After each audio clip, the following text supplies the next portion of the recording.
Hey guys, my name is Sydney and I'm going to tell you how I got into USC Film School, or how I think I might have got it. So let's get straight into stats. So my GPA, it was low. It was low for the usual, okay? I'm just going to talk about the weighted because the unweighted, we don't talk about her. I had a 3.8 weighted.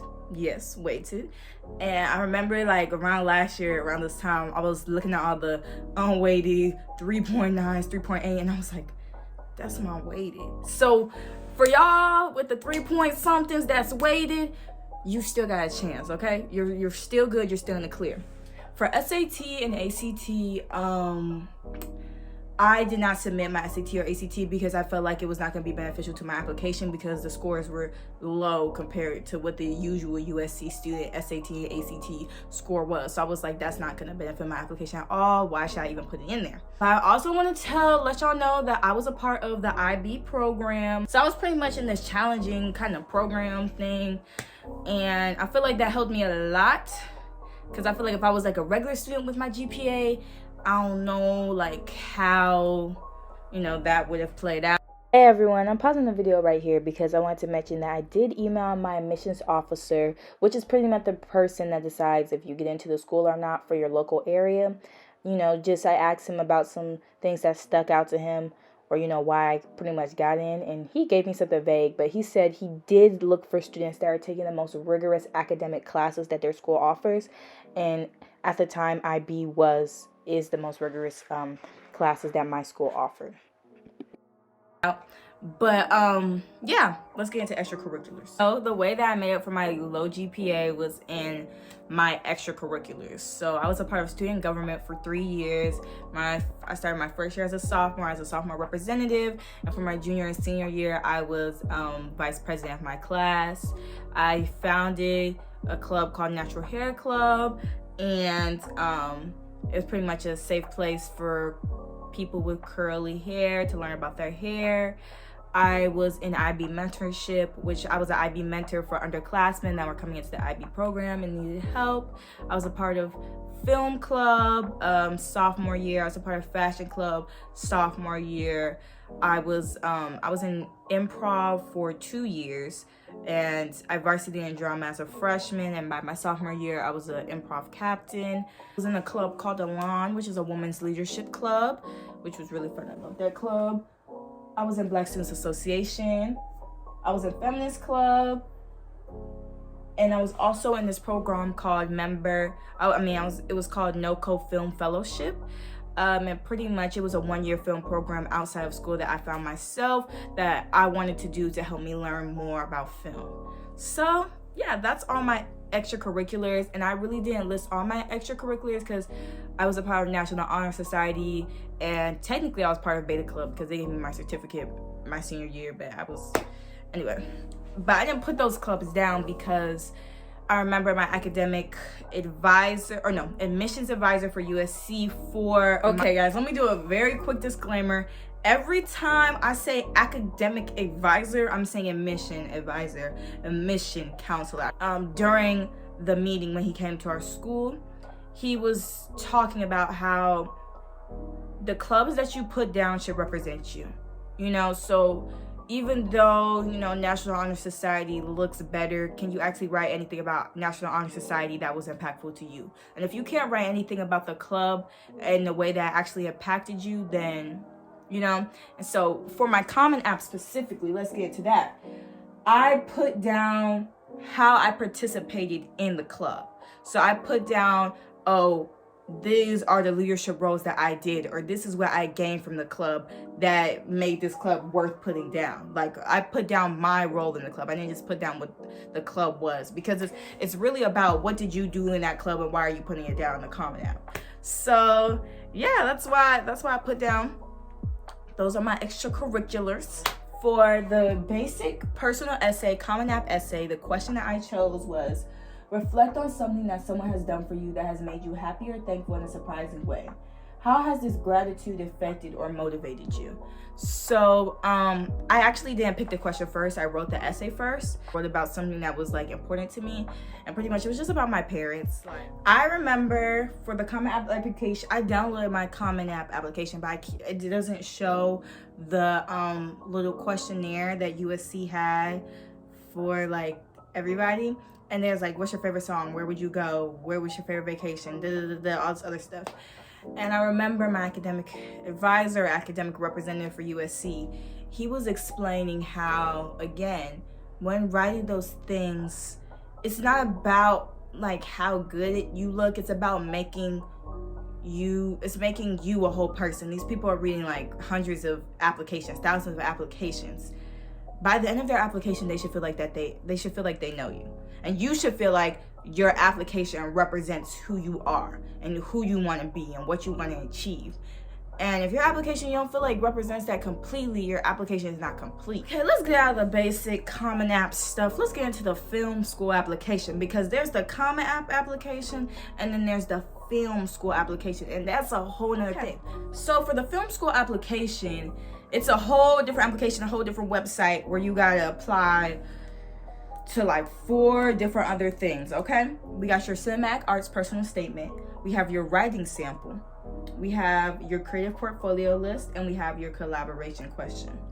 So let's start with, I'm gonna come back to the personal statement because I'm gonna be talking about the personal statement for the minute. Let's talk about the collaboration question first. We're gonna go backwards. So for the collaboration question, they're pretty much asking about like a time that you worked with a group of people and the challenges that you faced, but what you also learned out of it. So I personally talked about when I took my first film class in school because of IB, I didn't have room in my schedule to really do many electives, so I didn't take like my first film class in school until my senior year, and I had to like actually like have a team of people to like work on a film, because before I was just working on films by myself. And I talked about how that experience was like totally different, but like how I also loved my team. The creative portfolio list is pretty much like a little resume of everything that you've done creatively. Creatively? Yes, everything that you've done creatively. That doesn't just have to be strictly film stuff. For a lot of you guys, it might be like obviously a lot of film stuff, and for me it was a lot of film stuff, but you can also put down like an art project, a writing sample. This was something I've never done before. This was something I've never done before. This was my first time. So the writing sample is pretty much like a treatment. You're pretty much writing a treatment. So a treatment is like it includes a log line, which is pretty much a 1-sentence description of like the film that you want to create. And let me describe the writing sample more. The writing sample is like a little mini script, a little mini description of a film that you want to create, which is pretty much a treatment. And I had to learn that. So I wrote it, like this is the first time me like writing like in like a script kind of format like ever. And my log line, I pretty much, in my writing treatment, I put a log line and I just talked about the characters, and I had a synopsis. Oh, that was a lot for me. I had a synopsis. You know what I mean? My log line, we could just talk about my log line. My log line was, if you were to peek into the lives of each person you passed in a coffee shop. That was, I created like a little writing sample about that, which was fun. It was a little fun little creative thing. And my personal statement, this is the serious one. The personal statement, what they asked for, the sentence that sticks out to me, and I think that what I really put close to my heart when I was reading my cinematic arts personal statements is, we are looking for a sense of you as a unique individual and how your distinctive experiences, characteristics, background, values, or views of the world have shaped who you are and what you want to say as a creative filmmaker. So we want to know about what kind of stories you want to tell. I pretty much wrote my personal statement about how I fell in love with film, how I decided this is the career that I want to pursue, and what it means to me, and why I want to do it, and what little things drew me to it these past few years. And it's pretty much, I went from childhood to now. And I did it in a creative way. For my Common App essay, I'm about to let y'all in on a tip. For my Common App essay, that was like a crazy bird that came up. For my Common App essay and my personal statement, I wrapped it like a present. I started off with a little something in the beginning, like, let me see. The rain is falling or something. And then at the end of the essay, I'm like, the rain has stopped. So it's like putting them through a journey. I made my personal statement a story. You know what I mean? You're really sitting there and you're learning about me and you're interested in what I'm saying and you're really getting like a scope of who I am. But you don't want the academic advisors or whoever's reading your application to be so bored because you're trying to write a basic essay and very, like academic way. They want to know who you are. They don't want a research essay. You know what I mean? They want to know, like, who is this person? How did they decide they want to do film? What type of films they want to create? Like, what is their vision? All that other stuff. This is what I'm saying. But I'm not gonna say I'm completely right. Let's talk about the media sample. Let's talk about the video that you submit. So I actually used, I feel kind of bad for saying this. I actually used the same video that I applied to other film schools, which I don't know why I felt bad for that. I used Chapman, because Chapman, which is another really good film, pretty good film school, had a prompt that was like 2 minutes, no words, something that like a problem that you're going through. So I pretty much used their prompt to focus in on the video that I was gonna, create for my film school applications. I definitely think I created a film that reflected who I was. It's not like the best quality. It's not the best cinematography. It's really not the best at all. I'd be seeing these little film things, these film submissions on YouTube, and I'd be like, goodness gracious. That's how I'd be feeling. And if you guys want to see my film application, it's on my YouTube channel, the same YouTube channel that you're watching right now, and you could see it. But I don't know. I don't think that's like the reason that really got me in there. I don't think they saw that film and they were like, oh my God, we need her. And I remember, I don't know, it was either the interview, I got interviewed, which we can talk about later. It was either the person that I got interviewed by or the academic advisor, academic counselor, representative, whatever, that it had to be, or during the film informational session, they talked about how they're not looking for the best films. They're not looking for the most cinematically perfect, best, amazing, Oscar-winning film. They're not looking for that mess. They're looking for potential. They're looking for some films with a good story. You know what I mean? It's like, this story is good. Like, they're looking for storytellers. That's like the basics. They're looking for people that know how to tell a story, that know how to make people feel emotions or portray whatever they're trying to portray through the film clearly, because you're going to film school to learn. You're going to film school to learn how to make Oscar-nominated films. You don't need to be at that level right now. Like, your film doesn't need to be perfect, but the story that you tell through your film needs to represent who you are. Another thing that you have to do is a video introduction, described as: submit a 30 to 60 second video of yourself speaking directly to the camera, single take with no edits, introducing yourself and explaining what will make attending SCA a successful experience for you and others. In my introduction, I introduced myself and I talked about, how in high school I didn't really have the opportunity to clearly explore creative options because IB took a lot of my time academically. So I really had to go out of my way to find programs that would support my interest in film. And I was like, I'm already going out of my way to make films. I already have that drive. And I said, like, just imagine what I could do with the resources at USC or something. And I think for others, I talked about how I want to represent the underrepresented communities and all the other stuff like that. That was that was kind of like my thing. My thing was represent underrepresented. which is, I feel like in a way it could be basic, but it's about how you explain it and why specifically you want to do this.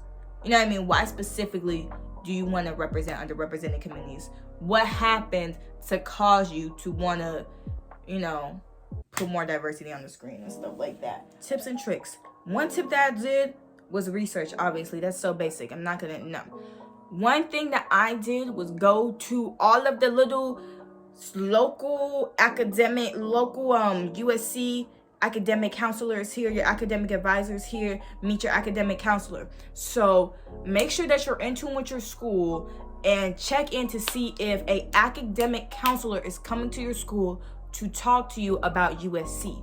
This is the person that is going to be reading your application. You want this person to remember you. I'm not saying kiss their booty. I'm not saying that. But I'm just saying, make yourself known. Make yourself aware of any local USC admissions events that are happening, because I had one at my school. The academic advisor actually came to my school and we got to talk to him about USC specifically. And then there was an Atlanta event where we had to go. I had to reserve and do all the other stuff. I was doing my research. I was in deep. I was doing my research, and I went to that event where I got to meet my academic advisor again. I got to meet, there was a financial aid person, and we just got to learn more about the school. This is not only beneficial to your application, but it's beneficial to you learning more about the school and knowing if USC is the place for you, because the more little USC events, informational sessions that I went to, there was also a USC cinematic arts informational session on Zoom. You gotta make sure that you look at the schedule, y'all, check in, make sure that you're going to these things. And I don't think, I'm pretty sure, someone asked, is USC checking in on how much activity, how many times you're going to these events? I'm pretty sure USC doesn't do that. For you in general, it's beneficial to you to just learn more about the school and learn more about what they're looking for. You know what I mean? And what they want out of your application. At the end of my application, I was like, I put my everything into this application. I put myself into this application. This is me. And if they don't like me, ain't nothing I can do. You know what I mean? This is who I am. There's no making your application perfect. You know what I mean? There's only making it as much as you as possible. And also, you're creative, be fun with it, have some fun with this. These people are bored, they're reading a bunch of boring essays all the time. And I'm not saying, go crazy, go whatever it takes, go so creative that, it takes away from who you are. You're trying to be so unique that it's just what? No, I'm just saying, have fun with this. And my academic counselor for my area, and he talked a lot about having fun with your application. And when I first heard that, I was like, sir, do you know how bad I want to go to the school? You talking about having fun with this application? Are you serious? I'm sweating, But when I actually sat down and I started writing my application, and I listened to his advice, talking about, this is just exploring who you are, us learning about you. We're just asking questions about you. It's really not supposed to be hard, because it's just, explaining who you are. So once I really took that in and I put that into my application, I felt like, I felt like a lot more confident about it. This is something that people don't really talk about. I got interviewed for the USC Film School. It happened around February, I think early February. I don't know. I remember thinking about USC and I was like, I hope I get into it. And I got email talking about an interview. I was like, So I'm just going to input the video that I made directly after the interview. I'm going to talk about what the interviewer asked, because I was trying to find videos on this forever. What's this interview about? So pretty much, obviously it doesn't tell you if you're getting in or not, but they just want to get to know you. And it's really I saw things on the internet that was it's like a casual conversation, and it is like a casual conversation. He was telling me a question that stuck out to me. He was like, so if you didn't get to film school or you didn't get to SEA, what would you do? Would you still be pursuing film? And that's a good question. He also asked me what are my biggest regrets, if I had regrets. What else did he ask me? It was more casual conversation where I got to talk about the stuff that I like naturally. He didn't have to ask me a whole bunch of questions. But I think I was Sydney. And that's all you can be. If you get an interview, be you, be, you know, whoever you are. Like, don't fake, don't be phony. Try to, like, humbly. Guys, I think that's all that I have for you on, like, how to get into USC Film School. I hope I hit all the spots. I hope this actually, like, helps some people and this was beneficial to some people. I tried to be as detailed as possible. If you have any questions, just put them in the comments down below. I'll try to answer them, you know, in my free time. And just remember, like, y'all got this, okay? You're smart, you're successful, you're amazing. Also, a quick reminder to stop looking at acceptance rate. You are not the acceptance rate. You are above the acceptance rate. You're amazing. You're you. You got this. You're gonna do amazing. Get that application in, kill it, and then live your life. Because that's all you can do. You can't control things out of your power.